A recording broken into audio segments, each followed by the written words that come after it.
আসসালামু আলাইকুম প্রিয় দর্শক, অন্য মঞ্চের আলাপচারিতায় আপনাদের সকলকে স্বাগত জানাচ্ছি। আসসালামু আলাইকুম। এমন একটা অলিখিত সত্য এবং তথ্য সামনে আসে যে আওয়ামী লীগের যারা সংগঠক, যারা হোল্ড রাখে এলাকায়, সংগঠনকে গোছাতে পারবে বা কোনো কিছু করার চেষ্টা করলে করতে পারবে, যাদের জনবল লোকবল আছে, এই টাইপের লোক বাদ দিয়ে অন্য যারা আছে তারা মুক্তি পেয়ে যাক, এরকম একটা কথা আলাপ অন্তত শোনা যায় এবং তার বেশ কিছু লক্ষণ আছে। আওয়ামী লীগের অফিস খোলা হচ্ছে, বিএনপি অন্তত কার্যত ফিল্ডে সেই জায়গায় বাধা দিচ্ছে না। আবার এই যে ইলেকশনের 1 মাস, আওয়ামী লীগ কিন্তু সেই অর্থে, মানে ধরেন যে ইউনূস সরকারের সময় তো 2-3 হাজার লোকেরও ঢাকায় মিছিল করে ফেলেছিল আওয়ামী লীগ।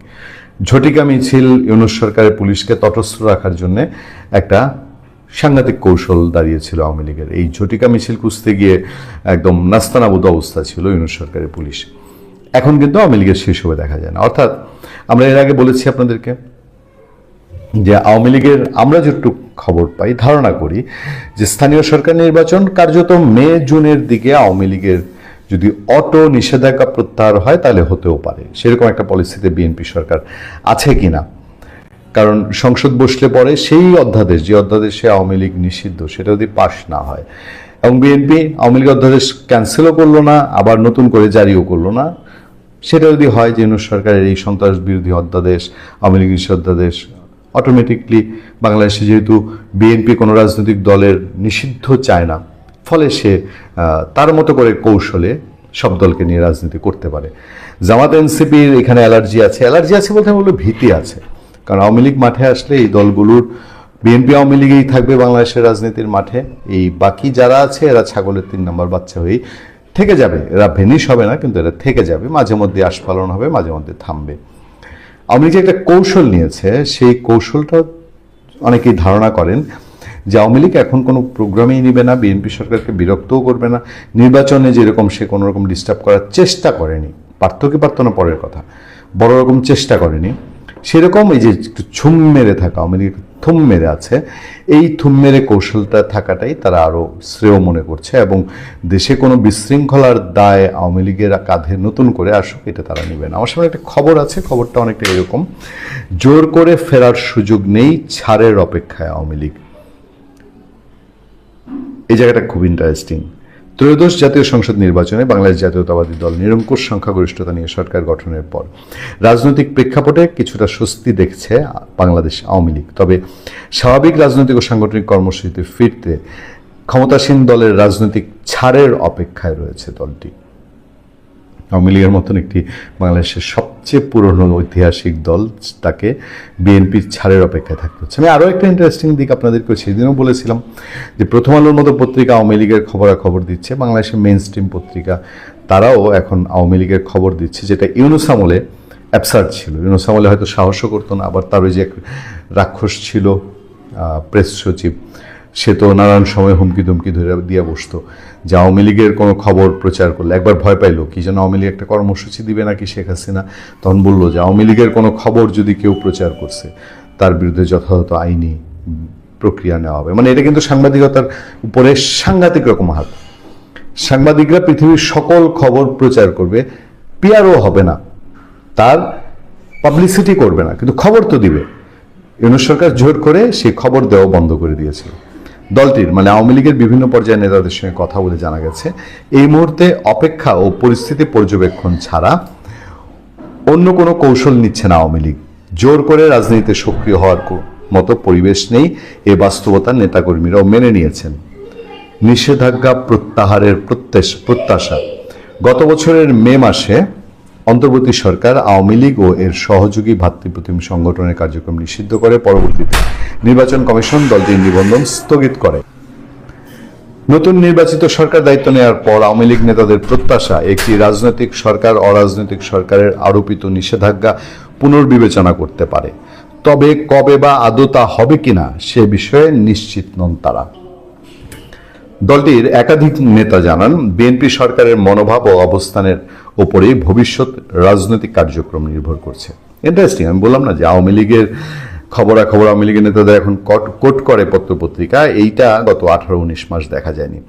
সংঘাত এড়িয়ে নিয়মতান্ত্রিক পথে ফেরার কৌশল, আমি যেটা আগে বলছিলাম যে আওয়ামী লীগ সংঘাতজনক কোনো পরিস্থিতিতেই যাবে না। আওয়ামী লীগের শীর্ষ পর্যায়ে কয়েকজন নেতার ভাষ্য অনুযায়ী সহিংসতা বা মুখোমুখি সংঘাতে না গিয়ে ধীরে ধীরে নিয়মতান্ত্রিক রাজনীতিতে ফেরার পরিকল্পনা রয়েছে। আওয়ামী লীগের সম্ভাব্য কর্মসূচির খবরও জানানো হচ্ছে। আমি বাংলা নিউজ থেকে এই তথ্যটা আপনাদেরকে দিচ্ছি। একটু বলি, এনসিপি বা জামাতের প্রতি আওয়ামী লীগের তো প্রচণ্ড ক্ষোভ। তারা যদি পিঠও পেতে দেয়, আওয়ামী লীগের এখন শক্তি থাকলে আওয়ামী লীগ তাদের পিঠে চুলকাবেও না। এটা হচ্ছে আওয়ামী লীগের কৌশল সোজা বাংলায়। দিবসভিত্তিক সীমিত কর্মসূচি, দলীয় কার্যালয় খোলা ও নিয়মিত বসা, তৃণমূল পর্যায়ে কমিটি পুনর্গঠন, সাংগঠনিক বিন্যাস ও দল গোছানো। তবে এসবই নির্ভর করছে সরকারের অবস্থানের উপর। কোনো উস্কানিমূলক বা উত্তেজনাপূর্ণ কর্মসূচি আপাতত বিবেচনায় নেই বলে জানিয়েছেন নেতারা। আর 5 আগস্টের পরের বিপর্যয়ের যেই সালতামানি, সেটাও পত্রিকাটি তুলে ধরেছে। নির্বাচনের পর সীমিত তৎপরতা, সেগুলো বলা হয়েছে। বিএনপি সরকারের প্রতি সতর্ক ইতিবাচক। বিএনপি সরকারকে তারা পর্যবেক্ষণ করছে। অপেক্ষাই কৌশল, দলটির এক কেন্দ্রীয় নেতা নাম প্রকাশ না করার শর্তে বলেন, রাজনৈতিক সরকারের কাছে আমরা রাজনৈতিক আচরণই প্রত্যাশা করি, তবে এখনই কিছু নিশ্চিত করে বলা যাচ্ছে না, পরিস্থিতি বুঝে এগোতে হবে। সব মিলিয়ে আওয়ামী লীগের বর্তমান কৌশল সংঘাত এড়িয়ে ধৈর্য ধরা এবং বিএনপি সরকারের অবস্থান পর্যবেক্ষণ করা। স্বাভাবিক রাজনৈতিক কর্মকাণ্ডে ফিরতে তারা ক্ষমতাসীন দলের আনুষ্ঠানিক বা অনানুষ্ঠানিক ছাড়ের অপেক্ষায় রয়েছে। আমি বিএনপি সরকারের এই প্রথম 1 মাসে যে টেস্ট কেস, সেটা আমার কাছে যা মনে হয় সেটা হলো বিএনপি আরও একটু ধীরে যায় কিনা। যে ধরেন, আমি তো বলছি যে মে জুন নাগাদ একটা পট পরিবর্তন হবে, এই আওয়ামী লীগ সংক্রান্ত একটা চেঞ্জ হবে, কিন্তু সেই চেঞ্জটাও যে পূর্ণাঙ্গ আওয়ামী লীগকে একেবারে কমফোর্টেবলি বাংলাদেশের রাজনৈতিক কর্মসূচি করতে দেয়া, ওই বঙ্গবন্ধু অ্যাভিনিউ ধানমন্ডি 32 নম্বরে অফিস করতে দেয়া, এই পর্যায়ে যাবে কিনা এটার একটা সন্দেহ আছে। আবার এটা অনেকটাই নির্ভর করে যে আওয়ামী লীগের ডাকসাইটের নেতাদের মধ্যে, বিশেষ করে যাদের নাম শোনা যায়, আমির হোসেন আমু, সাবের হোসেন চৌধুরী, এই লোকগুলোকে অ্যাক্টিভ পলিটিক্স করতে দেয়া, তারা কি অ্যাক্টিভ পলিটিক্স করতে পারবে কিনা, এর উপরে অনেকটা ডিপেন্ড করে আওয়ামী লীগ কতটা চঞ্চল হবে, মানে দেখার মতন তার ভাইব্রেট হবে। সেই অনুমানটা তখন গিয়ে একেবারে অ্যাডজেক্টলি করা সম্ভব। অর্থাৎ সোজা বাংলায় আমির হোসেন আমু জামিন পাচ্ছেন কিনা, নাকি আইভির মতন জামিন পেয়েও তিনি আবার সোন অ্যারেস্টে থাকবেন, এই সিচুয়েশনগুলোই অনেক কিছু ডিপেন্ড করে। এগুলো খুব মজা। আমি বলেছিলাম যে বাংলাদেশের যদি কখনো নির্বাচন হয়, আমার ধারণা ছিল নির্বাচন হবে না। আমার এই অনুমান ভুল হয়েছে। যাই হোক, ভুল হয়েছে, ভালো হয়েছে মনে করি। কিছু কিছু অনুমান ভুল হওয়া ভালো। তো এই আপনার অনুমান করে ইলেকশন যদি হয়েও, বলেছিলাম যদি হয়েও যায়, তাহলে আমরা অনেক সার্কাস দেখব। সেই সার্কাসের একটা অংশ হচ্ছে এই রেজওয়ানা প্রসঙ্গ। কেউ কেউ কিন্তু মনে করতেছেন যে এটা হলো তাদের পরিকল্পিত বিতর্ক। এই বিতর্কটা সৃষ্টি করা হচ্ছে মাঠ গরম রাখার জন্য, যাতে মুক্তিযুদ্ধের পক্ষের শক্তি বা আওয়ামী লীগ মাঠে না নামে, মানে তাদের চোখে ধুলো দেওয়ার জন্য ওনাকে এটা হতে, এটা কেউ কেউ মনে করেন, কিন্তু এই সংখ্যাটা কম। কিন্তু আমার ভাষায় এটা হলো যে আমাদের যে আমি তো সবসময়, আমি দুঃখিত যে আমরা কথায় কথায় আমি জামালপুর নিয়ে আসি। জি জি জি জি তো আমাদের জেলার একটা কথা আছে যে ক্ষেতের ঢেল ক্ষেতেই ভাঙে। অর্থাৎ যাদের যাদের গোপন কথা থাকে যাদের পেটে, তারাই প্রকাশ করে দিবে। অর্থাৎ গোপন তারাই ফাঁস করবে যারা অপরাধ করেছে। এটাকে বলে ক্ষেতের ঢেল ক্ষেতেই ভাঙে, অথবা ক্রিমিনালস দ্বারা আক্রান্ত হবে। এই ধরনের বোঝানোর জন্য আমাদের জামালপুর একটা কথা আছে। তো এই রেজওয়ানা যে কথাটা বলে ফেলেছেন, এর কথার মধ্যে কিন্তু অনেক রহস্য, অনেক, কারণ সহজ কথা যায় না বলা সহজে, তাই না? উনি সহজ করে বলেন নাই, কিন্তু আমাদের বুঝে নিতে হবে, খুঁজে নিতে হবে, ধরে নিতে হবে। যখন কোনো ঘটনা ঘটে, যখন নিচে আগুন থাকে, তখনই তো উপরে ধোঁয়া দেখা যায়। তো রেজওয়ানা এই বেলা আপা, এই আলবদর রাজাকার কন্যা নাকি আলবদর কন্যা, তিনি যে কথাটা বলেছেন, এটা কিন্তু রহস্যজনক। কারণ হচ্ছে তিনি ভুল করে এটা বলে ফেলেছেন, হয়তোবা ভুল করে।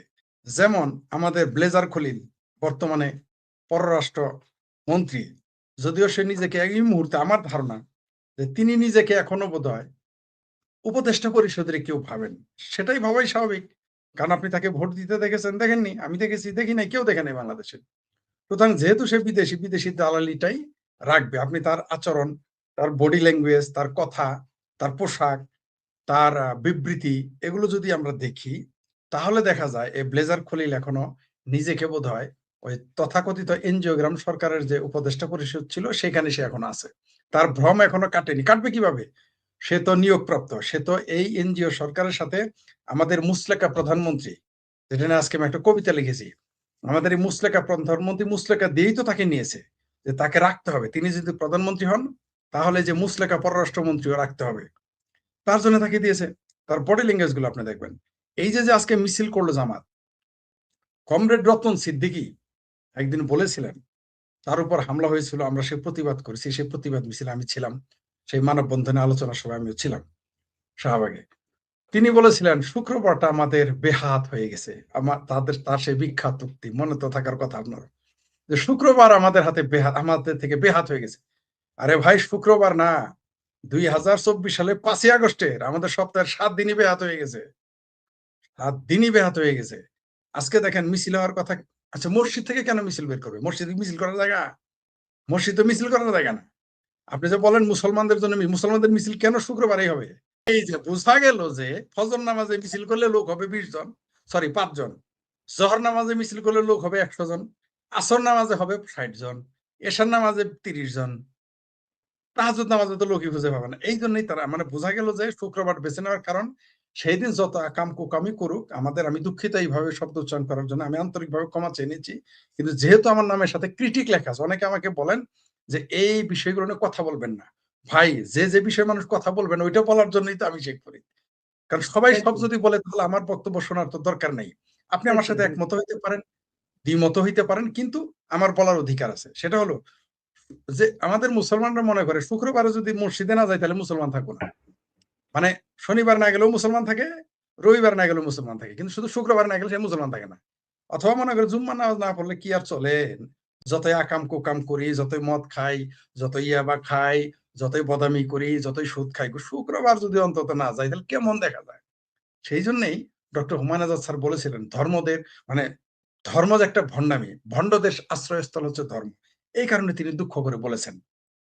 এমনি বলেন নাই, তিনি তাদের আচরণে বলেছেন। কারণ আপনার চরিত্রটা কি, আমি যে কি, আমার পোশাকে বোঝা যায় আমি কেমন, আমার কথায় বোঝা যাবে আমি কেমন, আমার আচরণে বোঝা যাবে আমি কেমন, আমার খাদ্যে, আমার বই পড়ায়, আমার চলনে বোঝা যাবে আমি কেমন। আমি যে বাঙালি, আমি যখন ভাত খাবো সবাই বুঝতে পারবে, তাই না? আমি যখন মাছ খাবো, ধরে নিবে, আমি বুঝতে পারবে যে আমি যখন একেবারে বিড়ালের মতো মাছটা খাবো, তখন ধরে নিবে আমি বাঙালি।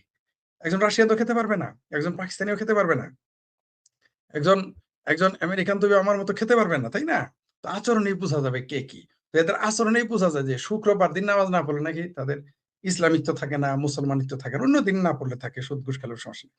জামাত, হেফাজত সহ মৌলবীরা, তাদের যে এই যে দোকান, মসজিদ এখন আর মসজিদ নেই।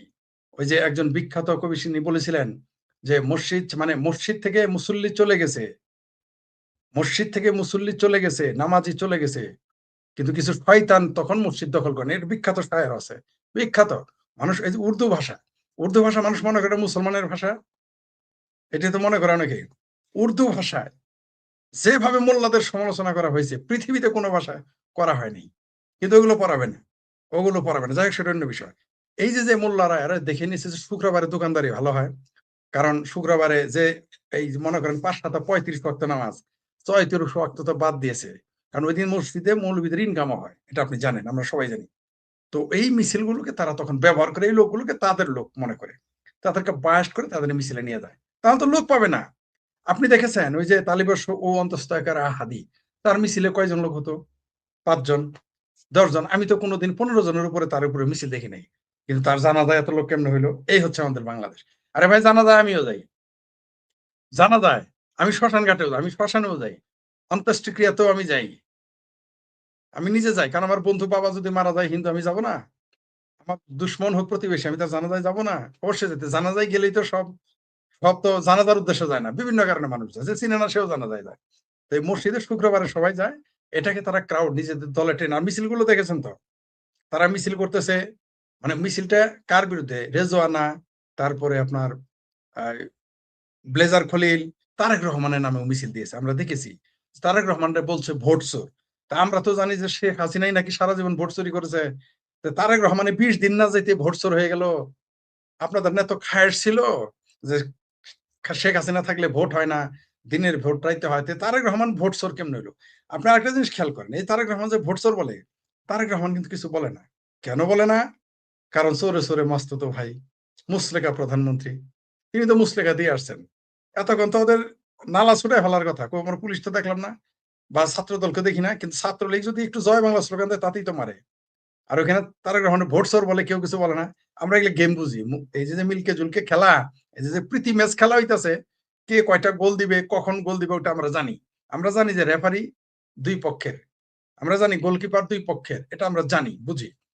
কিন্তু তারপরেও তাদের ভণ্ডামিটা দেখেন আপনি। সেখানে হাদির ছবি, এদের খোমেনির পিছনে, এদের খোমেনি হলো বিশ্ব নেতা, তাদের ভাষা। সে খোমেনির পাশে দেখলাম হাদির ছবি। হাসবো না কাঁদবো বুঝে উঠতে পারতেছি না। মানে এরা এখন এই তালিবাস ও অন্তস্থায়ীরা এই হাদিকে এরা নবী রাসূল ঘোষণা না করলে আমি তো এই চিন্তায় আছি। হাদিরে কেন কাজী নজরুল ইসলামের মতো একজন সেকুলার লোকের পাশে দিল? যে নজরুল ইসলাম হলো মা কালী নিয়ে শ্যামা গীত লিখেছেন, যে নজরুল বলেছেন যে খোদার আরশ ভেদিয়া তিনি চলে যাবেন, এই তালিবাস ও অন্তস্থায়ীরা হাদিরে ইমাম খোমেনির ওইখানে পাঠাই দেওয়া উচিত, অথবা মক্কার খাদেমের কাছে, মক্কা নবী রাসূলের পাশে কবর দেওয়া উচিত ছিল মনে হয়। মানে এদের যা আচরণ, কয়দিন পরে এই কথাই বলবে। আর আপনি যেটা বললেন, এরা মিছিল করেছে রেজওয়ানা, তিনি অত্যন্ত ধুরন্ধর একজন মহিলা, দেখা যায় খুব এই, আপনি দেখবেন এই ইয়ার ডক্টর ইউনূস নামের আদম ব্যাপারীর যারা সরকারে জড়িত ছিলেন, আমার ভাবির পোলারা সহ, প্রত্যেকটা চেহারা হলো এক একটা, দেখবেন যে নিম শয়তান বলে আমাদের এলাকায়, আপনাদের এলাকায় কি বলে যায় না, মিটমিটার শয়তান বলে। চেহারায় আপনি বুঝতে পারবেন না এরা কত ধুরন্ধর, কত বদমাইশ, কত বদ, কত হারামি, কত পাষণ্ড, কত লম্পট। এই যে আলী রিয়াজ একটা আসছে, থালি রিয়াজ, তাই না? এরাও কিন্তু কথাবার্তা বলে, আস্তে আস্তে কথা বলে। এই যে আরেকটা আছে যে আসিফ সার, কিভাবে ঠাড়া বড়া মিথ্যা কথা বলে, মনে হয় যে একেবারে মক্কার আল্লাহর ফেরেস্তা, জীবনে মিথ্যা কথা কয় নাই, কেবল মায়ের পেট থেকে পড়লো। সে বলছে তুই জীবনে জীবনে কোনো দুর্নীতি করে নাই, কত বড় বাট পার, সারা জীবন মিথ্যা কথা বলে আসলো, বললো 26 লক্ষ ভারতীয় এখানে চাকরি করে, আমরা একজন ভারতীয় বের করে দেখতে দেখিনি। একবার বললো ক্রিকেট বোর্ড, তারা বলতেছে এটা ক্রিকেট বোর্ডের কথা, আবার সেই বলে সরকারে করেছে। এরকম ঠাড়া পড়া মিথ্যাবাদী আমাদের আমাদের উপদেষ্টা পরিষদ। শুনেন, রেজওয়ানা হচ্ছে, তিনি যেভাবে বলেছেন, তিনি বলেছেন মৌলবাদীদের প্রশ্রয় দেন নাই। তার সরকারে কে ছিল? হেফাজতের আমির ছিল, হেফাজতের সাবেক সভাপতি বা আমির ছিল, তার মন্ত্রী, তার তার উপর সহকারী, তার সহকারী কে ছিল? যারা পৃথিবীর সবচেয়ে বড় জামাতের চাইতে ওরা বেশি কট্টর, এই হেফাজত, তাকে তিনি বানিয়েছিলেন। আমরা দেখেছি তো। এগুলো হচ্ছে এরা মৌলবাদকে উস্কে শুধু দেয় না, নিজেরাই তো, সে নিজেই তো মৌলবাদীদের কাঁধে চড়ে ক্ষমতায় এসেছে। আবার বলে সে মৌলবাদীদের, তারপর ধর্মান্ধদের তারা সুযোগ দেয় নাই। এগুলো মিথ্যা কথা। করবে কেন বলেন আমাকে, কেন তারা করবে? তারা তো তাদের লোক। রেজওয়ানা কার প্রতিনিধিত্ব করেছে? ডক্টর ইউনূস একজন নাস্তিক, ডক্টর ইউনূস একজন এই জিন্নার মতো মুসলমান। জিন্নার মতো মুসলমান মানে গিদর খাওয়া, মদ খাওয়া, বেনামাজি, যে নামাজ পড়তে জানে। আপনারা দেখেন নাই ডক্টর ইউনূস নামাজ পড়তে জানে? জিন্নাকে দেখার পর আমরা যে ইউনূস, এই যে ইউনূসকে দেখার পর তখন আমার সর্বপ্রথম মনে পড়েছে জিন্নার কথা। সে জীবনে ১ম টুপি পড়লো, এই টুপি পড়লো না, আসলে টুপি পরাইছে। ফরিদ আক্তার, সে নাস্তিক, কে না জানে? কে না জানে ফরিদ আক্তার নাস্তিক? যারা আমরা ফরিদ আক্তারকে চিনি, কেউ কেউ তাকে খরিদা আক্তার বলে। খরিদা কেন বলে? কারণ ডিপ স্টেটের পয়সা খাইছে। খাওয়ার পরে, কারণ এনজিও আলাদের তো বিশ্বাস নাই। আপনি খেয়াল করেন, সব মৌলবী আর সব কমিউনিস্ট যারা, তাদের সব এনজিওর মালিক। কোন এনজিও? বাটপাড়ি এনজিও। আপনি দেখবেন সব এনজিও করছে। আমি বলি না যে এনজিও করা খারাপ, কিন্তু উদ্দেশ্য কি? সবগুলোর এনজিও আছে, সবগুলোর। এই বেলা, বেলা আভা আমাদের, যাকে কেউ কেউ দুষ্ট লোকেরা কন্ডম আভা বলে ডাকে, হরিবরি সরি কোঠায় তিনি নিয়োগ পেয়েছিলেন, আমরা দেখেছি। তো এইখানে সবগুলো ছিল নাস্তিক। আবার দেখেন সবচেয়ে চরম ধর্মান্ধ লোকটারও তাদের কলিগ। এইখানে যে তারা, এইখানে যে তার বিহাইন্ড দ্য স্ক্রিনে এই খলিলের বিরুদ্ধে মিছিল করতেছে, করুক দেখি। তারেক রহমানের মুরদে কোলায় নাই খলিলের সরকারে না রাখা। দক্ষিণ এশিয়ার প্রায় একই বৈশিষ্ট্যের দুটি দেশ, অনেকটা একই ধরনের আন্দোলনের মুখে সরকার পতনের দৃশ্য। তবে তারপর দুটি দেশের দৃশ্যপট যেন দুটি দিকে গেল বেগে। একটি দেশে আন্দোলনের প্রধান শক্তি জাতীয় নির্বাচনে প্রায় অস্তিত্বহীন, আর আরেকটিতে সংখ্যাগরিষ্ঠতা পেয়ে নতুন সরকার গঠনের পথে। দর্শক, বলছি বাংলাদেশ এবং নেপালের কথা। দুটি দেশই জেনজিদের নেতৃত্বে আন্দোলনের মুখে সরকার পতন হলেও পরবর্তী সময় কেন এতটা ভিন্ন চিত্র তা নিয়ে শুরু হয়েছে নানামুখী বিশ্লেষণ। বিশ্লেষকরা বলছেন, বাংলাদেশে আওয়ামী লীগ সরকার পতনের পর রাতারাতি কিংস পার্টি গড়ে অন্তর্বর্তী সরকারের অংশ হয়ে যাওয়ার খেসারত দিচ্ছে জেনজিদের নেতারা। দুর্নীতি, মব সন্ত্রাস আর ক্ষমতার অপব্যবহারের বিস্তর অভিযোগে মাত্র 18 মাসেই তারা নায়ক থেকে পরিণত হয়েছেন ভিলেনে। নেপালে যখন জেনজিদের সমর্থিত দল স্বাভাবিক নির্বাচনের মাধ্যমে ক্ষমতার দুয়ারে, বাংলাদেশে তখন শুরু হয়েছে আন্দোলনের নেতাদের বিরুদ্ধে দুর্নীতির অনুসন্ধান। তাদের লালন পালন করা অন্তর্বর্তী সরকার উপদেষ্টাদের ফাইলও তলব করছে দুর্নীতি দমন কমিশন। বাংলাদেশের জেনজি নেতৃত্বের করুণ এই পরিণতির দায় কেবল তাদের নয়, বরং অন্তর্বর্তী সরকারের ক্ষমতা দীর্ঘায়িত করার খেসারতও তাদের দিতে হচ্ছে। 1.5 বছরে প্রধান উপদেষ্টার বিভিন্ন বক্তব্য এবং কর্মকাণ্ডে বাংলাদেশের জুলাই আন্দোলনের উদ্দেশ্য নিয়ে বহু প্রশ্ন উঠেছে। মেটিকুলাস ডিজাইনে আন্দোলন করার দাবি খোদ ডক্টর মোহাম্মদ ইউনূসের কণ্ঠে উচ্চারিত হয়েছিল। এমনকি মানুষ তাকে 50 বছর পর্যন্ত ক্ষমতায় দেখতে চায় এমন দাবিও তৈরি করেছিল নানামুখী সন্দেহ। নেপালের অন্তর্বর্তী সরকার যেখানে 6 মাসে নির্বাচন দিয়ে বিতর্কহীনভাবে ক্ষমতা ছাড়ছে, সেখানে ইউনূস সরকার 1.5 বছর মসনদে থেকে দেশকে পরিণত করেন মবের রাজ্যে। অবশেষে নানামুখী চাপে একটি বিতর্কিত একতরফা নির্বাচন দিয়ে তিনি বিদায় নিলেও 1.5 বছরের অপশাসনের ক্ষত নিয়ে ভুগছে নতুন সরকার। এমনকি ইউনূসের প্রধান মিত্র জামাতের পক্ষ থেকে নির্বাচনে অনিয়মের অভিযোগ তুলে ঢাকার রাস্তায় হচ্ছে মিছিল। আর কোনো মতে 6 আসনে জয় পেতে জেনজিদের দল এনসিপিকে সওয়ার হতে হয়েছে মুক্তিযুদ্ধে বাংলাদেশের বিরোধিতা করা জামাতের কাঁধে। সরকারি চাকরিতে কোটা বিরোধিতার নামে 2024 সালের জুলাইয়ে বাংলাদেশে শুরু হয় শেখ হাসিনা সরকারের বিরুদ্ধে আন্দোলন। এরপর 5ই আগস্ট ক্ষমতাচ্যুত হন শেখ হাসিনা। সেই থেকে শেখ হাসিনা অবস্থান করছেন ভারতের দিল্লিতে। এর ঠিক প্রায় 1 বছর পর 2025 সালের 9 সেপ্টেম্বর নেপালে জেনজি আন্দোলনে দেশটির সরকারের পতন হয়। পদত্যাগ করেন প্রধানমন্ত্রী কেপি শর্মা ওলি। বাংলাদেশের শেখ হাসিনার পতনের 3 দিন পর 8ই আগস্ট ডক্টর মোহাম্মদ ইউনূসের নেতৃত্বে শপথ নেয় অন্তর্বর্তী সরকার।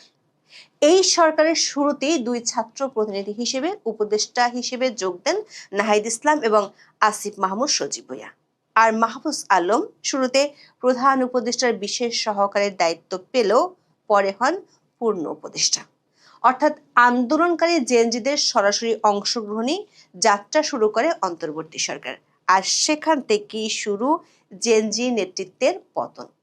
কয়েকদিনের মধ্যে পরিষ্কার হয়ে ওঠে দেশের মালিক বনে গেছেন জুলাই আন্দোলনকারীরা। আর তারা সরাসরি পোস্টার পেয়েছিলেন ডক্টর মোহাম্মদ ইউনূসের। প্রায় 1.5 মাসের মাথায় নিউ ইয়র্ক সফরে গিয়ে মাহফুজকে জুলাই আন্দোলনের মাস্টার মাইন্ড হিসেবে সবার সামনে তুলে ধরেন ডক্টর মোহাম্মদ ইউনূস। এর কয়েক মাস পর 2025 সালের 28শে ফেব্রুয়ারি কিংস পার্টির তকমা নিয়ে যাত্রা শুরু করে জুলাই আন্দোলনকারীদের দল জাতীয় নাগরিক পার্টি বা এনসিপি। দলের আত্মপ্রকাশের আগে ডক্টর ইউনূস নিজেই সাক্ষাৎকারে দাবি করেন তার উৎসাহে গঠিত হচ্ছে ছাত্রদের দল। এরপর সরকারের সরাসরি দয়া দাক্ষিণে এনসিপির কার্যক্রম পরিচালিত হতে দেখা গেছে। এমনকি সেনা নিরাপত্তায় দেশের বিভিন্ন জায়গায় সভা সমাবেশ করতেও দেখা গেছে। গোপালগঞ্জে সেনাবাহিনীগুলিতে মানুষ খুনও করা হয়েছিল ইউনূস সরকারের আমলে।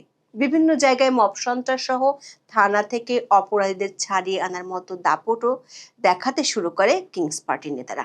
আওয়ামী লীগের কার্যক্রম নিষিদ্ধ সহ সরকার ইচ্ছা পূরণের জন্য সাজানো আন্দোলনের কারণে বাড়ে বিতর্ক। সব মিলিয়ে 1.5 বছরে সম্ভাবনার সবটুকু বাতি নিভিয়ে অস্তিত্ব সংকটের মুখে ডক্টর ইউনূসের স্বপ্নের এনসিপি। একতরফা নির্বাচনের আগে মান বাঁচাতে তারা ভিড়ে যায় জামাতের জোটে। অথচ এর কয়েক মাস আগে জামাতকে স্বাধীনতা বিরোধী দল হিসেবে দায়ী করে সমালোচনা মুখর ছিলেন এনসিপির অনেক শীর্ষ নেতা। এর ঠিক বিপরীত চিত্রই দেখা গেছে নেপালে। সেখানে ওলি সরকারের পতনের পর সুশীলা কার্কের নেতৃত্বে গঠন হয় অন্তর্বর্তী সরকার। তবে সেই সরকারে জেনজিদের কোনো প্রতিনিধি রাখা হয়নি। পুরোপুরি একটি নিরপেক্ষ ভূমিকা নিয়ে 6 মাসের মধ্যে নির্বাচনের ঘোষণা দেন সুশীলা। কথিত সংস্কার কিংবা দল নিষিদ্ধের মতো অগণতান্ত্রিক কোনো পথেই হাঁটেনি দেশের অন্তর্বর্তী সরকার। উল্টো ওলির পতন আন্দোলনের সময়কার বিভিন্ন ফৌজদারি অপরাধের বিচারের উদ্যোগ নিয়েছে নেপাল। অন্তর্বর্তী সরকারের কঠোর অবস্থানের কারণে সেখানে দেখা যায়নি মবের ত্রাস। প্রধানমন্ত্রী সুশীলা উল্টো ঘোষণা দেন নেপালকে তিনি কোনোভাবেই বাংলাদেশের পথে হাঁটতে দেবেন না। সরকারের উপর রাজনৈতিক দল ও তরুণ প্রজন্মের চাপের বিরুদ্ধে কঠোর অবস্থান নিতেও দেখা গেছে সুশীলাকে। বিশ্লেষকেরা বলছেন, সরকার পতন ঘটনার পর নেপালের আন্দোলনকারীরা ক্ষমতার অপব্যবহার না করার কারণে তাদের জনপ্রিয়তায় ভাটা পড়েনি। বাংলাদেশ এবং নেপাল দু দেশই গণ অভ্যুত্থানের ধরনে অনেক মিল ছিল, প্রত্যাশাও ছিল কাছাকাছি। তবে নেপালের জেনজিরা তাদের কর্মকাণ্ড নিয়ন্ত্রণে রাখায় নির্বাচনের শেষ পর্যন্ত সাফল্য পেয়েছে, আর বাংলাদেশে কিংস পার্টির তকমা নিয়ে ভরাডুবি হয়েছে এনসিপির। নেপালে গত সেপ্টেম্বরে তরুণদের নেতৃত্বে সরকার পতনের পর মূলধারার রাজনীতিতে আবির্ভূত হন ৩৫ বছর বয়সী র্যাপার বালেন্দ্র শাহ। ৬ মাস পর তার দল রাষ্ট্রীয় স্বতন্ত্র পার্টি আরএসপি নির্বাচনে বড় জয়ের প্রান্তে। প্রাথমিক গণনায় অনেকটাই এগিয়ে আছে নেপালি জেনজিদের পছন্দের দলটি। দলের প্রধান বালেন্দ্র ছিলেন কাঠমান্ডুর সাবেক মেয়র। জাতীয় নির্বাচনে তিনি ঝাপা ৫ আসন থেকে বিজয়ী হয়েছেন। এই আসনটি ঐতিহ্যগতভাবে সাবেক প্রধানমন্ত্রী কেপি শর্মা ওলির ঘাঁটি হিসেবে পরিচিত। এবার কমিউনিস্ট পার্টি অফ নেপালের প্রধান ওলি হেরে গেছেন ভোটযুদ্ধে। প্রাথমিক গণনায় দেখা যাচ্ছে ওলির দলের ভূমিদশ পরাজয় হতে যাচ্ছে। হিমালয়ের কোল ঘেঁষা দেশটিতে ১৬৫টি আসনে প্রত্যক্ষ নির্বাচন হচ্ছে। এর মধ্যে মাত্র ৮টিতে এগিয়ে রয়েছে ওলির দল, আর বালেল্যান্ডের আরএসপি এগিয়ে রয়েছে ৮৬টি আসনে। নেপালের সবচেয়ে পুরনো দল গগন থাপার নেপালি কংগ্রেস এগিয়ে রয়েছে ৮টি আসনে, আর সাবেক আরেক প্রধানমন্ত্রী পুষ্পকমল দহাল ওরফে প্রচণ্ডের দল এগিয়ে রয়েছে ৭টিতে। নেপালে গত ৩ দশকে Communist Party of Nepal, Nepali Congress ও নেপালি কমিউনিস্ট পার্টির মধ্যে ক্ষমতার পালাবদল দেখা গেছে। তবে এবার তাতে ছেদ ঘটিয়ে ক্ষমতায় আসছেন তরুণদের সমর্থিত বালেন্দ্র। দল গঠনের মাত্র অল্প দিনের মধ্যেই ক্ষমতায় বসে যাচ্ছে রাষ্ট্রীয় স্বতন্ত্র পার্টি আরএসপি। বালেন্দ্র নির্বাচনী প্রচারের সময়ও বিশাল জনসমাগম দেখা গিয়েছিল। সামাজিক যোগাযোগ মাধ্যম এবং সরাসরি জনসংযোগের মাধ্যমে তিনি পরিবর্তনকামী তরুণ ভোটারদের আকৃষ্ট করতে সক্ষম হয়েছিলেন। অথচ বাংলাদেশে ১.৫ বছরের তালবাহানা ও নাটকীয়তা শেষে একতরফা নির্বাচন করেও জুলাই আন্দোলনকারীদের দলের ভরাডুবি হয়েছে। জামাতের কাঁধে চড়ার পরও মাত্র ৬টি আসনে জয় পায় এনসিপি। এসব আসনে ব্যাপক কারচুপির অভিযোগ তুলছেন প্রতিপক্ষ প্রার্থীরা। ত্রয়োদশ জাতীয় সংসদ নির্বাচনে বিজয়ী প্রার্থীরা হলেন নাহিদ ইসলাম, আক্তার হোসেন, হাসনাত আবদুল্লাহ, আব্দুল হানান মাসুদ, আব্দুল্লাল আমিন ও আতিকুর রহমান মুজাহিদ। বাংলাদেশে ১২ই ফেব্রুয়ারি নির্বাচনে ২/৩ বেশি সংখ্যাগরিষ্ঠতা পেয়েছে বিএনপি। আওয়ামী লীগকে ভোটের বাইরে রাখার পরেও এনসিপির ভরাডুবি এবং বিএনপির বিপুল জয় প্রমাণ হয়েছে মানুষ এখনো পুরনো নেতৃত্ব এবং দলের উপরে আস্থা রাখছে। এর জন্য ১.৫ বছরে জুলাই আন্দোলনের নেতাদের কর্মকাণ্ড এবং তাদের পৃষ্ঠপোষক ইউনূস সরকারের চরম ব্যর্থতাকে দায়ী করছেন অনেকে। এনসিপির মতো দলের পক্ষে যে দেশের সত্যিকারের পরিবর্তন অসম্ভব তাও প্রমাণ হয়েছে ১.৫ বছরে। এর ঠিক উল্টো চিত্র নেপালে। পুরনো দলগুলোর পরিবর্তে নতুন নেতৃত্বই হয়ে উঠেছে আস্থার প্রতীক। বিশ্লেষকদের মতে নির্বাচনের প্রাথমিক ফল ইঙ্গিত দিচ্ছে সেখানে প্রচলিত রাজনৈতিক দলগুলোর প্রতি জনগণের অসন্তোষ বাড়ছে, আর এই কারণে গণ অভ্যুত্থানে অংশ নেওয়ার শক্তিকে সমর্থন জানিয়েছেন সাধারণ ভোটাররা। দর্শক, গত বছর অক্টোবরে সই হয় জুলাই সনদ। সেদিন ডক্টর মোহাম্মদ ইউনূস বলেছেন, জুলাই সনদের স্বাক্ষরের দিনটি শুধু জাতির জন্য নয়, সারা পৃথিবীর জন্য এটা বড় রকমের উদাহরণ হয়ে থাকবে। বহু জায়গায় এটা পাঠ্যপুস্তকে থাকবে, ক্লাসরুমে আলোচনা হবে, বিভিন্ন দেশের রাজনীতিবিদদের মধ্যে আলোচনা হবে। তারা চেষ্টা করে দেখবে তাদের দেশে এমন কিছু করা সম্ভব কিনা। তবে বাস্তবতা হলো, বিশ্ব তো দূরের কথা, বাংলাদেশি ডক্টর ইউনূসের শাসনামল এখন আতঙ্কের নাম। তিনি যেদিন এই ভাষণ দিয়েছিলেন তার কিছুদিনের মধ্যেই নেপালের প্রধানমন্ত্রী সুশীলা কার্কি পরিষ্কার জানিয়ে দেন তারা নেপালকে বাংলাদেশের মতো হতে দেবেন না। এবার নির্বাচনে দেখা গেল একই চিত্র। বাংলাদেশের যেখানে তরুণদের দলের ভরাডুবি, সেখানে নেপালে উঠছে জেনজিদের বিজয় কেতন। নেপালের নির্বাচন দেখিয়ে দিল গণ অসন্তোষ থাকাই যথেষ্ট নয়, তাকে সংগঠন, কার্যকর কৌশল এবং বিশ্বাসযোগ্য নেতৃত্বের মাধ্যমে ভোটের রাজনীতিতে রূপ দিতে পারলেই কেবল প্রকৃত পরিবর্তন সম্ভব। কোনো দলকে রাজনীতি থেকে দূরে রেখে নয়, বরং জনগণের আস্থা অর্জনের দিকে যে বেশি নজর দিতে হয় সেটি দেখা গেল নেপালের নির্বাচনে। দক্ষিণ এশিয়ার অন্যান্য দেশের মতো বাংলাদেশের জন্য এটি সম্ভবত সবচেয়ে বড় বার্তা। এখন এ পর্যন্ত, সবাই ভালো থাকুন, সুস্থ